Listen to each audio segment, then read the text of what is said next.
bari bonsi babere bagwikeranie ebikore byo Obosaria ebinto bya serikali egati yabo kitaya ebinto byo kogacha egoto chibara amo nebinde binge Sakaja nigaine kiribuna onde bwensi oguchia gotoka gagwikirania yonsi na chikuimukerwa egetambukero kieri chiko. Over the past few days, our electrical team, together with security team, has been observing the different streets where there have been cases of darkness. These are streets that have street lights. These are streets that have installations. But a few individuals have been sabotaging, and that is one of the points we will show you, including tapping onto the power grid by Kenya Power and the county. We want to tell Nairobians and the people of, those who come to the CBD, that there is a number through which we can report such incidences.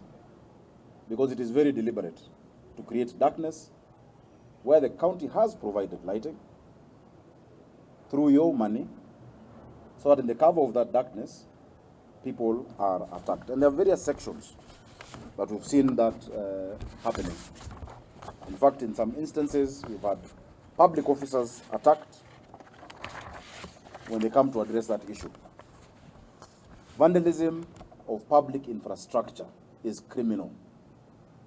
Vandalism of public infrastructure deserves the highest sentence, because that is infrastructure that has been placed there by your money as Kenyans. Hiyo ni pesa yenu. Ukiona mtu anang'oa taa, ukiona mtu anakata ile cable ya stima, watu wametoa road signs, watu wakitoa street lights, ni pesa yenu.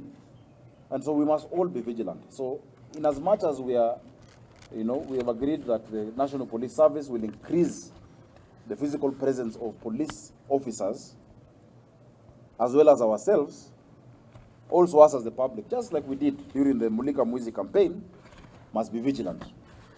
There's a toll-free number, 988. You send a message and start with Nairobi and just say, niko hapa Tomboya nimeona mtu aking'oa. Niko hapa Kenyatta Avenue nimeona hii.